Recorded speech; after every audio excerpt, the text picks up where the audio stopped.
এবং আপনারা যে জায়গাটা বলছেন আমি একটু শামীম হায়দার পাটোয়ারির কাছ থেকেও নিই যে বলা হচ্ছে যে কেউ যেন বিচার বিভাগকে নিয়ে এই ধরনের যথেচ্ছ ব্যবহার না করতে পারে।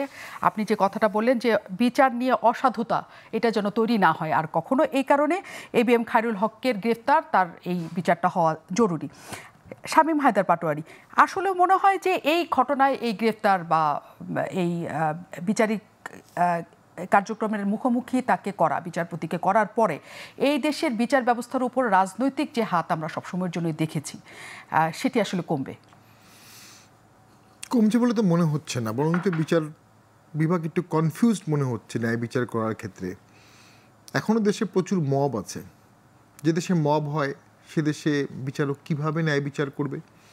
যে কোনো বিচারক ভয় পায় যে কালকে হঠাৎ করে কোনো একটা মিটিংয়ে তার নাম ধরে বলা হবে যে ওনার আমি গদি চাচ্ছি না, তার নামে কোর্টের বাইরে মানববন্ধন হতে পারে যে কোনো সময়, এবং তখন স্বাভাবিকভাবেই তারা চাকরির নিরাপত্তা, তাদের পার্সোনাল নিরাপত্তা, পারিবারিক নিরাপত্তা সব কিছু নিয়ে ভীত সন্ত্রস্ত হয়ে থাকে। ভীত সন্ত্রস্ত হয়ে থাকা অবস্থায়, যেটা আমাদের সারা আপাও বললেন, কামাল হোসেনের মেয়ে, যে ভীত সন্ত্রস্ত হয়ে কাজ করছেন, তো জুডিশিয়ারি তো সেলফ রেস্ট্রেন থাকবে, তাদের সাহস থাকবে অদমনিত, মেড অফ টাফ স্টেইন, শুধুমাত্র সেলফ রেস্ট্রেন থাকবে, নিজের থেকে বিবেকের কাছে তারা থাকবেন, তারা আল্লাহর কাছে দায়বদ্ধ, নিজের বিবেকের কাছে দায়বদ্ধ, এর মাঝখানে কিন্তু আর কিছু নাই। জুডিশিয়ারি কিন্তু এমপিদের মতো না যে ভোটে জনগণের কাছে পুরোপুরি দায়বদ্ধ। তো সেখানে তো আওয়ামী লীগের আমলে ম্যাসিভ ব্যত্যয় হয়ে গেছে। আমি তখন টকশোতেগুলো বলছি স্পষ্ট করে যে আওয়ামী লীগ একটা নোংরা কাজ করেছে, পলিটিক্যাল ইস্যুগুলো কোর্টের মাধ্যমে রায় করায় নিয়েছে। আমি নিজেও এমপি হওয়ার পরে হঠাৎ একবার দেখলাম বঙ্গবন্ধুর ছবি পার্লামেন্টের ভিতরে, এটা থাকা খুবই স্বাভাবিক, অস্বাভাবিক কিছু না। দেন জানতে পারলাম সুপ্রিম কোর্টের রায় মোতাবেক এটা করা হয়েছে।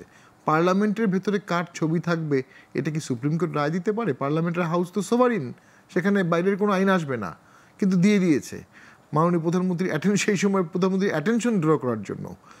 স্বাধীনতার অনেক বিষয় যেগুলো হিস্ট্রিক্যাল বিষয়, এগুলো ডিবেট থাকলে আলটিমেটলি কিন্তু ন্যারেটিভ সত্যটাই টিকে যায়। এগুলো কোর্ট দিয়ে এস্টাবলিশ করে লয়ের মতো করার চেষ্টা করা হয়েছে, এটা কোনো দরকার ছিল না। নাও কোথাও না কোথাও তো ফুল স্টপ দিতে হবে। আগে হয়েছে, এখন সেটার বিচার হবে, এরপরে বিচারের বিচার হবে। এই যে আজকে একজন প্রধান বিচারপতি অ্যারেস্ট হলো, তার বিরুদ্ধে অভিযোগ আরও একটা মামলা দেখলাম তার বিরুদ্ধে আছে, তার বিরুদ্ধে একটা মামলা হচ্ছে বিশ্বাসভঙ্গের মামলা। উনি শপথ নিয়ে সংবিধান ভঙ্গ করে রায় দিয়েছেন, এটা একটা মামলা আছে দেখলাম, আরও অনেকগুলো হবে। তো একটা আইন আছে judicial officers protection act subordinate কোর্টের জন্য, যে ওরা যদি কোনো সাবঅর্ডিনেট কোর্টের কোনো বিচারক কোনো রায় দিয়ে থাকেন, তার বিরুদ্ধে কিন্তু রায় দেওয়ার জন্য কোনো মামলা হবে না।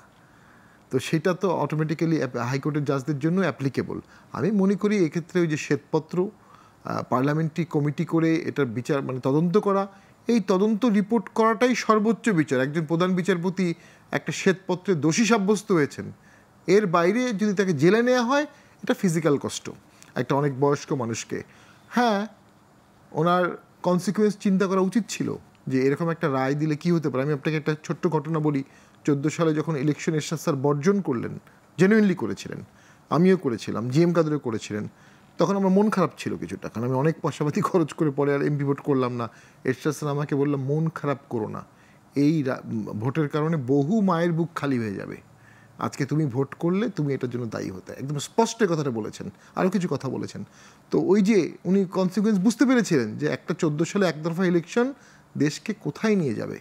তো সেটা বিচারক হিসাবে, বিচারপতি হিসাবে তাদেরকে বুঝতে হবে। আর যেটা আমি বললাম, এক্ষেত্রে ক্লিয়ার ডিভাইডিং লাইন আছে যে আমি এটার মধ্যে ইনভলভ হব না, ডক্টরিন অফ পলিটিক্যাল কোশ্চেন। নিশ্চয়ই, কিন্তু সেটা পারা যায় কিনা সেটাও একটা কথা, কারণ একই সাথে অ্যাডভোকেট জয়নুল আবেদিন বলেছিলেন যে তার পক্ষে হয়তো সম্ভব ছিল না এই সময়।